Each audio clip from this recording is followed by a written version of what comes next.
नावं बाकीच्या पक्षांनी द्या. सभापती महोदया, द्या ना. आत्ताच माननीय विरोधी पक्ष नेत्यांनी जो प्रस्ताव मांडला त्याच्यावरती मी माझी काही मतं मांडू इच्छितो आणि आपण त्याबद्दल मला संधी दिली त्याच्याबद्दल आभारी आहे. प्रश्न फार महत्त्वाचा आहे आणि एका गोष्टीचं मला बरं वाटलं की सभागृहातील सर्वच सदस्यांचं या विषयाबद्दल एकमत आहे. त्याबद्दल मी पहिल्या प्रथम सर्व सदस्यांचं पक्षभेद बाजूला ठेवून अभिनंदन करतो की निदान मराठी माणसासाठी आणि महाराष्ट्राच्या न्याय हक्कासाठी आपण सर्वांनी एकत्र येण्याची इच्छा व्यक्त केली आहे. त्याच्याबद्दल मी खास धन्यवाद देतोय. जवळपास आता उल्लेख केला 56, पण त्या आधीपासून बेळगाव आणि तो जो सगळा आम्ही कर्नाटक व्याप्त महाराष्ट्र मुद्दामून म्हणेन, याचं कारण असं की आज आपण ठराव कोणी आणावा, चर्चा कोणी करावी, नावं कोणाची असावी, किती असावी, याच्यावरती नाथाभाऊ आपण बोलतो आहोत. पण ज्या वेळेला भाषावर प्रांतरचना झाली त्याच्या कितीतरी आधीपासून हा जो काही संपूर्ण प्रदेश आहे त्याच्यामध्ये मराठी भाषा ही मातृभाषा म्हणून मुरलेली आहे, रुजलेली आहे आणि तिथल्या कित्येक पिढ्या या मराठी भाषेमध्ये बोलत आलेल्या आहेत, शिक्षण घेत आलेले आहेत आणि त्यांचे दैनंदिन व्यवहार करत आलेले आहेत. मुळामध्ये हा लढा जो आहे तो दोन भाषांचा नाहीये, सरकारमधला आहे का त्याच्याबद्दल आपण बोलू शकतो, पण हा लढा जो आहे तो माणुसकीचा लढा आहे. कारण आपल्या देशाला स्वातंत्र्य मिळून 75 वर्ष झाली, जवळपास तेवढाच किंवा त्याहूनही अधिक काळ तिथली मराठी माणसं मराठीमध्ये बोलतायत आणि एवढं बोलून सुद्धा त्यांनी विविध मार्गाने आपली मतं व्यक्त केलेली आहेत की आम्हाला महाराष्ट्रामध्ये जायचं आहे. लोकशाही मार्गाने निवडणुका जिंकून त्यांनी दाखवलेल्या आहे, आंदोलनं केलेली आहेत, नंतर ठरावही मंजूर झालेले आहेत. मी आपल्याला एक पेन ड्राईव्ह देणार आहे, कारण काय होतं की विरोधी पक्षात आल्यानंतर पेन ड्राईव्ह यायला लागतात, अशी एक साधारणतः मला असं वाटतं पद्धत झालेली आहे की जो विरोधी पक्षात असतो त्याच्याकडे पेन ड्राईव्ह यायला लागतात. पण हा जो पेन ड्राईव्ह आहे, या पेन ड्राईव्हमध्ये मी साधारणतः 70च्या दशकात महाराष्ट्र सरकारनेच एक फिल्म केलेली आहे, केस फॉर जस्टिस. ती फिल्म मी मुद्दामून आणलेली आहे. या फिल्मचा जो एक उद्देश होता तो उद्देश अत्यंत स्पष्ट आहे.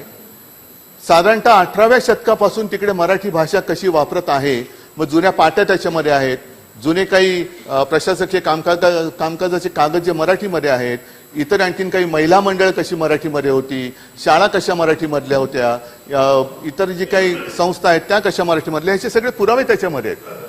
परंतु ती जी फिल्म आहे त्याच्यात अर्ध्या भागामध्ये ऑडिओच नाहीये. मी आपल्याला हा पेन ड्राईव्ह देऊ इच्छितो, तो आपण घ्यावा आणि माझी विनंती आहे की हा पेन ड्राईव्ह ह्याच्यातली जी फिल्म आहे ती या सभागृहातल्या सदस्यांना तर आपण दाखवावीच, पण दोन्ही सभागृहातल्या सदस्यांना ही फिल्म दाखवण्यात यावी की जेणेकरून जे नवीन पिढीतले आता सगळे लोकप्रिय सदस्य, सन्माननीय सदस्य या सभागृहात आलेले, त्यांना कळू द्या की हा ठराव म्हणजे नेमकं काय आहे आणि हा ठराव कशासाठी आपण आणतोय, का आपण तिथल्या जनतेच्या पाठीशी उभं राहायचं आणि कशी त्या जनतेवरती एक भाषिक अत्याचाराची एक जी पकड दिवसागणी घट्ट होत चाललेली आहे त्याच्या विरुद्ध आपण काय नेमकं करायला पाहिजे हे ही फिल्म बघितल्यानंतर कळेल. या विषयावरती पूर्वी महाजन रिपोर्ट म्हणून एक रिपोर्ट आला होता. मला वाटतं आपल्या हिंदुस्थानचे माजी सरन्यायाधीश महाजन, आणि त्यांनी तो रिपोर्ट दिला होता. त्या रिपोर्टची चिरफाड करणारं पुस्तक आपले महाराष्ट्राचे माजी मुख्यमंत्री बॅरिस्टर अंतुले साहेब त्यांनी लिहिलेलं आहे. ते पुस्तक पण जर आपल्या इकडे असेल तर तेही सर्वांना द्यावं, नसेल तर एक कॉपी मी ती आपल्याला देतो आहे. ही झेरॉक्स कॉपी मला सापडली, कारण आता ओरिजिनल पुस्तकं सुद्धा आता दुर्मिळ झालेली आहेत. म्हणजे हळूहळू करत हा जो सगळा काही एक मराठीचा ठसा आहे तो तिथला पुसण्याचा प्रयत्न होतोय. मी जे म्हणालो की हा जो प्रश्न आहे तो नुसता भाषावार प्रांतरचनेचा नाहीये, तर माणुसकीचा विचार आहे. माणुसकीने वागलं पाहिजे. आजपर्यंत जेव्हापासून हा वाद सुरू झाला, मला एक तरी उदाहरण असं दाखवलं जायला पाहिजे की किती वेळेला मराठी माणसांनी महाराष्ट्रात राहणाऱ्या कन्नड भाषिकांवरती अत्याचार केलेत, किती वेळेला महाराष्ट्र सरकारने कन्नड भाषिकांवरती, जसं आज कर्नाटक सरकार तिथल्या मराठी भाषिकांवरती अत्याचार करते, खोटे गुन्हे दाखल करते, मारपीट करते. हा ठीक आहे. मी असं मध्ये ऐकलं की काही जणांनी या किंवा खालच्या सभागृहात सांगितलं, असं मी ऐकलं कारण मी तेव्हा उपस्थित नव्हतो, की आम्ही सुद्धा लाट्या खाल्ल्या, तुम्ही काय सांगताय. पण तुम्ही लाट्या खाल्ल्यात तेव्हा तुम्ही आमच्या पक्षात होता, आता तुम्ही सीमा पार करून दुसरीकडे गेलात आणि तेव्हा लाट्या खाल्ल्या म्हणून आता गप्प बसणं हा असं त्याचा अर्थ होत नाहीये. मग प्रश्न मुद्दा हाच येतोय की किती काळ आणखी मराठी माणसांनी लाट्या खायच्या, काठ्या खायच्या, अत्याचार सहन करायचे, रक्त सांडायचं, किती किती काळ करायचं. आपण आज नुसतं चर्चा करायची आहे, किती काळ आपण चर्चा करणार आहोत आणि काय चर्चा करणार आहोत. जसं कर्नाटक सरकारने एक भूमिका मांडली की 1 इंच सुद्धा जागा आम्ही महाराष्ट्राला देणार नाही, एवढी धमक आपल्यामध्ये आहे का, आपण मांडू शकतो का. खरं म्हटलं तर आज हा प्रश्न सुटायला जेवढी पूरक परिस्थिती आहे तेवढी यापूर्वी असेल, पण सोडवला गेला नाही. ती का आहे, कारण कर्नाटक, महाराष्ट्र आणि दिल्लीमध्ये एका पक्षाचं सरकार आहे, एका पक्षाचं सरकार आहे. दोन्ही मुख्यमंत्री केंद्रात बसलेल्या माननीय पंतप्रधानांना आपला नेता मानतात, गृहमंत्र्यांना आपला नेता मानतात. परंतु गेल्या 8-15 दिवसापूर्वी जसं आज आपले मुख्यमंत्री दिल्लीत गेलेत, खरं त्यांनी महाराष्ट्राचा विषय इकडे सोडून दिल्लीत जाण्याची गरज नव्हती, पण दिल्लीत गेलेत. दिल्लीत गेल्यानंतर ह्या विषयावरती ते बोलणार आहेत का. मग गृहमंत्र्यांबरोबर जी चर्चा झाली, दोन्ही मुख्यमंत्री एकत्र आले आणि सर्वोच्च न्यायालयात हा जोपर्यंत खटला दाखल आहे, प्रलंबित आहे, तोपर्यंत जैसे ते परिस्थिती ठेवायची. ही परिस्थिती कोणी बिघडवलेली आहे. कर्नाटक आणि महाराष्ट्राचा जो काही सीमावाद आहे, हा प्रश्न सर्वोच्च न्यायालयात गेल्यानंतर एक एक पावलं पुढे कोण टाकत गेलेलं आहे. महाराष्ट्र टाकत गेलंय का, कर्नाटक टाकत गेलेलं आहे. आणि जर मी चुकत नसेन तर सर्वोच्च न्यायालयात ही केस गेल्यानंतर कर्नाटकाने बेळगावला उपराजधानीचा दर्जा दिला आहे. जर का मी चुकत नसेल तर ते नमूद केलं गेलं पाहिजे. आणि बेळगावचं नामांतर केलं गेलेलं आहे. मराठी भाषेवरती अत्याचार केले गेलेले आहेत. आम्ही साधा इकडे कायदा केला की आपल्या इथल्या दुकानांच्या पाट्या मराठीत पाहिजेत, तर त्याच्या विरुद्ध लोक कोर्टात गेलेत.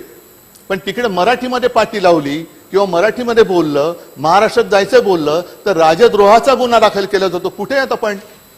एका देशातली 2 राज्य असल्यानंतर ह्या तंटा सोडवण्याची जबाबदारी आहे कोणाची. केंद्र सरकार पालक म्हणून पालकासारखं वागतंय का. सर्वोच्च न्यायालयात खटला दाखल केल्यानंतर आपल्या सरकारकडनं ज्या आग्रहीपणाने कर्नाटक सरकार भूमिका मांडते तशी भूमिका आपलं सरकार मांडताय का. आम्ही होतो ठीक आहे, आम्ही काय केलं, तुम्ही काय केलंय हे ठेवा बाजूला, आपण काय करणार आहोत हा आजचा महत्वाचा प्रश्न आहे. आणि माणुसकीचा प्रश्न जो बोललो तो हाच आहे की शिवसेनेने एक प्रयत्न केला होता. नाथाभाऊ आपण म्हणाले की हा ठराव शिवसेनेतर्फे आहे, कारण आहे आमचा सगळ्यांचा जिव्हाळ्याचा प्रश्न आहे. 69 साली ज्या वेळेला सीमावादावरनं एक आंदोलन पेटलं होतं, मी त्या आंदोलनात सहभागी नव्हतो. मी उगाच सांगणार नाही मी बाबरीच्या आंदोलनात होतो, या आंदोलनात होतो, मग गोळ्या कशा जाताना पाहिल्या. आणि पण त्या वेळेला ती जी घटना घडली तेव्हा मी तिकडे माझ्या आईसह उपस्थित होतो. प्रसंग काय होता की तेव्हाचे उपपंतप्रधान मोरारजीभाई देसाई हे मुंबईत येणार होते. माहीमचा तो नाका आहे चर्चचा, तिकडे त्यांची गाडी थांबवली जाणार, ती थांबणार होती. एक सीमावासियांकडनं एक निवेदन त्यांना दिलं जाणार होतं आणि ते घेऊन ते निवेदन घडी करून खिशात टाकून ते जाणार होते. प्रत्यक्षात काय घडलं, मोरारजी देसाई आले पण बेगुमानपणाने ते त्यांची तर गाडी गेलीच, पण पायलट कार वगैरे दणा सगळं बाजूला करत उडवून, मग त्याच्यात एक आपलं फोटोग्राफर जखमी झाला. एका शिवसैनिकाच्या पोटावरनं गाडीचं चाक गेलं आणि अचानक तुफान लाठी हल्ला सुरू झाला, दगडफेक सुरू झाली, अश्रुधूर सुरू झाले. आणि त्याच्यानंतर त्याच पहाटे माननीय शिवसेना प्रमुखांना अटक झाली. 3 महिने शिवसेना प्रमुख त्यांच्यासोबत मनोहर जोशी, दत्तजी साळवी हे येरवड्याच्या तुरुंगात होते. अनेक शिवसैनिकांची धरपकड झाली. खटला चालू राहिला. मुंबई जळत होती, 10 दिवस मुंबई जळत होती. पोलीस आणले, मिलिटरी आणण्याचा प्रयत्न झाला, पण मुंबई काही शांत होत नव्हती. माननीय शिवसेना प्रमुखांनी त्यावेळेला तुरुंगातून आवाहन केलं आणि एका क्षणात मुंबई शांत झाली. हे मी का सांगतोय की शिवसेना आणि हा सीमा प्रश्न त्यावेळेला तिथले जे सगळे नेते होते, बाबूराव ठाकूर होते, सायनाक होते, आणखीन काही मंडळी होती, ती यायची आमच्या घरी बैठका व्हायच्या, मग विविध प्रकारे त्याच्यावरती चर्चा व्हायची. हे लहानपणापासून मी ऐकत मी इथपर्यंत आलेलो आहे. म्हणजे जवळपास त्याच विषयाला आता 50 वर्ष होऊन गेली. 50 वर्ष हे विविध मार्गाने सगळं सांगतायत. आणि त्या पलीकडे जाऊन मी सांगतो की हे जरी सत्य असलं तरी त्याच सुमारास मुद्दामून शिवसेना प्रमुखांनी एक प्रयत्न असा केला होता की जनरल करिअप्पा किती जणांना त्यांचं नाव माहिती असेल कल्पना नाही, पण जनरल करियप्पा आपल्या देशाचे एक सैनिक, त्यांना शिवसेनेने कर्नाटकातले ते असून सुद्धा हा प्रश्न सोडवण्यासाठी की आमचं तुमचं एक भाषेचं भांडण नाहीये, त्यांना शिवसेनेतर्फे उमेदवारी दिली होती. म्हणजे हा एक प्रकार आम्ही प्रयत्न करून पाहिला होता. आणि जनरल करियप्पांबद्दल मला मुद्दामून सांगायचं वाटतं की जनरल करियप्पा हे जनरल म्हटल्यानंतर सैन्यामध्ये होतेच, पण त्यांचा मुलगा सुद्धा सैन्यात होता आणि तो मुलगा तिकडे पाकिस्तानमध्ये युद्धबंदी होता. जेव्हा हे कळलं की इकडे हे जनरल होते तेव्हा त्यांना असं सांगण्यात आलं की तुमच्या मुलाला आम्ही सोडून देतो. तेव्हा करियप्पाने त्यांना सांगितलं की नाही, केवळ माझा मुलगा आहे म्हणून त्याला सोडायचं नाही, तो भारताचा सैनिक आहे, जसं तुम्ही ज्या वेळेला इतर सैनिकांना सोडाल त्याच वेळेला माझा मुलगा सुटला पाहिजे. म्हणजे ही देशभावना ही कर्नाटकातल्या लोकांमध्ये सुद्धा आहे, त्याचा आम्ही आदर करतो. पण आता हे जे काही सगळं चाललेलं आहे हे काय चाललेलं आहे, आम्ही 1 इंच सुद्धा जागा देणार नाही, ही कौरवी वृत्ती आली कशी? आणि ही ज्या मुख्यमंत्र्यांनी बोलले ते मुख्यमंत्री ज्या पक्षाचे आहेत त्यांचे नेते तिकडे काय करतायत? महाराष्ट्रातल्या नेत्यांवरती आम्ही कारवाई करू, काय मोगलाई आलेली आहे? महाराष्ट्राला 1 इंच सुद्धा जागा देणार नाही. संजय राऊत हे चीनचे एजंट आहेत. कोणी कसा शोध लावला तुम्ही? चीनचे एजंट. म्हणजे आम्ही महाराष्ट्रातली 1 इंच सुद्धा, कर्नाटकातली 1 इंच आम्हाला 1 इंच नकोच आहे, आमची जागा आम्हाला पाहिजे. जी आमची जागा आम्हाला तुम्ही घेतलेली आहे त्या महाजनांनी एक काहीतरी ती लाईन मारली, त्याच्याबद्दल सुद्धा त्या केस फॉर जस्टिस मध्ये व्यवस्थित लिहिलेलं आहे की कसा कसा अत्याचार झालेला आहे, अन्याय झालेला आहे. ती कोणती गावं तिकडे 60% 70% ही लोकसंख्या मराठी भाषिक असताना सुद्धा कर्नाटकात टाकली गेली.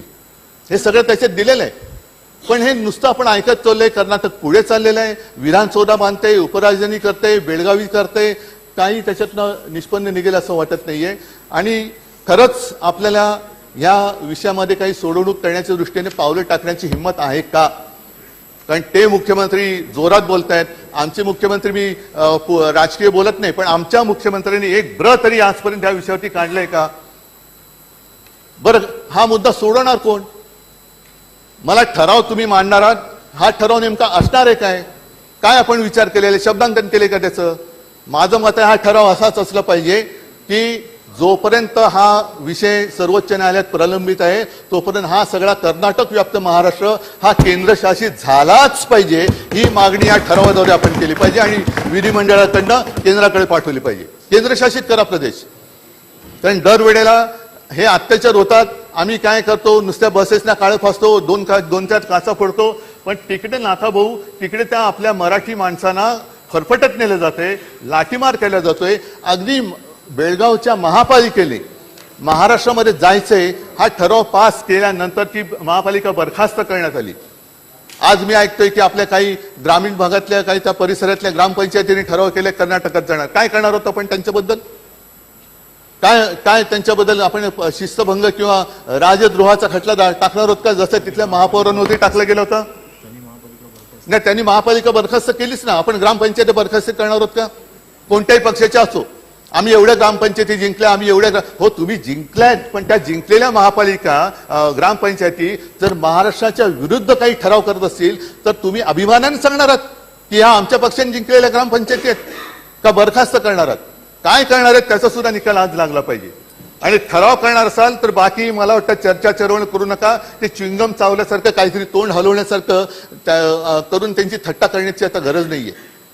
गेल्या अनेक वर्ष पिढ्यानपिढ्या की लोक सांगतात. मला आठवतंय काही वर्षांपूर्वी मी कोल्हापूरला गेलो होतो, त्यावेळेला कोल्हापूरला मला तिथली ही आपण सीमा परिषद घेतली होती. लहान लहान मुलं येऊन त्यांनी 1-2 मुलांनी मला मिठ्या मारल्या होत्या आणि सांगले की आम्हाला वाचवा, आम्हाला कानडी शिकायची नाही, आम्ही मराठी आहोत, आम्हाला मराठी भाषा शिकायची आहे. त्यांना मराठीमध्ये शिक्षण नाकारलं जाते. रोजचे व्यवहार आहेत ते मराठीमध्ये नाकारले जातात. हे जर का आम्ही मागणी केली, ही जर मागणी आम्ही केली तर संपूर्ण देश आमच्यावरती तुटून पडेल की तुम्ही भाषिक आहात, तुम्ही प्रांतीय आहात, तुम्ही अमुक आहात, तुम्ही तमुक आहात. पण कर्नाटकाबद्दल काय, कर्नाटक ह्या देशाचं राज्य आहे की नाही? जर सर्वोच्च न्यायालयाचा निकाल आम्हाला बंधनकारक आहे तर कर्नाटकाला तो आहे की नाही? आणि सर्वोच्च न्यायालयात हा विषय प्रलंबित असताना जे कर्नाटक सरकार, बरं त्याच्यामध्ये एक विशेष, राज्य पक्ष सरकार कोणाचंही असो या प्रश्नाबद्दल ते एकजुटीने उभे राहतात. हे त्यांच्याकडनं आपण शिकण्यासारखी गोष्ट आहे, आपल्याकडे शिकण्यासारखी गोष्ट आहे. आणि मला अजूनही एकही कर्नाटकातला मंत्री असा माझ्या निदर्शनास आलेलं नाही की तो महाराष्ट्रामध्ये येऊन बोललाय की जन्म घ्यावा तो महाराष्ट्रामध्ये घ्यावा, असं एक सुद्धा बोललेलं नाही. पण दुर्दैवाने आपले तत्कालीन आणि आत्ताचे सुद्धा मंत्री हे कर्नाटकात जाऊन बोललेले आहेत की जन्म घ्यावा तो कर्नाटकामध्ये घ्यावा. असे जर का राज्यकर्ते महाराष्ट्रामध्ये असतील तर आपण किंवा त्या वादग्रस्त कर्नाटक व्याप्त महाराष्ट्रातल्या जनतेने न्यायाची अपेक्षा कोणाकडनं करायची?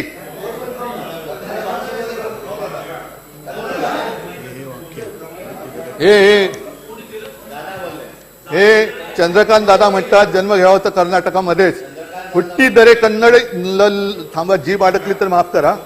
हुट्टिदरे कन्नड नल्ली हुट्टू बेकू या गाण्याचे बोल म्हटले. हे काय कोणाकडनं हे करणार, काय ठराव तरी तुम्ही काय करणार आहात? पण आजच हे कर्नाटक सरकार का पेटलेलं आहे? याचं कारण असं की जी एक चर्चा आणखीन या सभागृहात व्हायला पाहिजे होती ती म्हणजे जर आपण आपले आदर्श त्यांचा अपमान आपल्या राज्यातच व्हायला लागला आणि आपण ते मुकाटपणाने गप्प राहून जर का बघत बसलो तर इतर राज्य ही आपलं राज्य तोडणार नाही तर काय करणार? संपूर्णपणे हा जो कर्नाटक व्याप्त महाराष्ट्र आहे तो अत्याचार भोगत आलेला आहे. मुलं लहानाची मोठी होत आहेत. काही आता त्यावेळेची मी नावं घेतली, सायनाक होते, बाबुराव ठाकूर होते, तर राहिले पण नाहीये. अनेक लोक मोठी होऊन निघून गेली आणि हळूहळू हळूहळू करत ती महाराष्ट्र एकीकरण समिती सुद्धा फुटली. त्यांचा आता संयम तुटत चाललेला आहे, धीर खचत चाललेला आहे. पण आज नाही तर कधीच नाही ह्या एका जिद्दीने आपण जर का उभे राहिलो नाही तर मला वाटतं नुसती ही बडबड, माफ करा करायची हा शब्द असंसदीय होईल, पण बडबड करण्यामध्ये अर्थ नाहीये. जर ठराव करणार असेल तर हाच ठराव झाला पाहिजे की जोपर्यंत सर्वोच्च न्यायालयामध्ये या विषयाचा निकाल लागत नाही तोपर्यंत हा संपूर्ण भाग केंद्रशासित झाला पाहिजे. कानडीचा अत्याचार हा तिकडे थांबलाच पाहिजे आणि संपूर्ण प्रशासन जे आहे ते केंद्र सरकारने ताब्यात घेऊन आता केंद्र सरकार पालक म्हणून वागेल अशी एक अपेक्षा करतो. आणि मला असं वाटतं सर्वांचं जर एकमत असेल तर ही फिल्म त्यांना दाखवा. तो महाजन रिपोर्ट त्याचं जे काय अंतुलेने चिरफाड केली ती सुद्धा दाखवा. नाही, सगळेच महाजन तसे असतात असं माझं म्हणणं नाहीये. सगळेच महाजन महाराष्ट्र द्वेष्टे असतात असं माझं म्हणणं नाहीये. काही महाजन हे महाराष्ट्र द्वेष्टे होते, काही महाजन आहेत की नाही याचा शोध लागू शकतो, पण सगळे महाजन हे महाराष्ट्र द्वेष्टे असतात असं माझं म्हणणं नाही. महाजन आयोग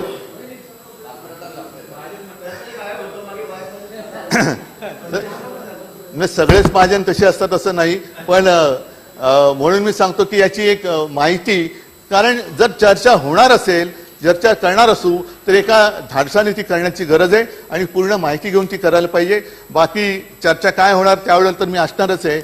माझी अशी अपेक्षा आहे की मुख्यमंत्री येतील नाही येतील, कधी येतील, काय करतील, दिल्लीतनं त्यांना कधी सोडलं जाईल, पुन्हा विमान अर्ध्या वाटेत आल्यानंतर परत बोलवलं गेलं तर आज ठराव मांडला जाईल की नाही मला माहिती नाही. पण हे आपलं सार्वभौम सभागृह आहे. विधिमंडळाने हा ठराव आजच्या आज करावा आणि केंद्र सरकारकडे पाठवावा अशी माझी नम्र विनंती आहे. धन्यवाद. जय हिंद, जय महाराष्ट्र.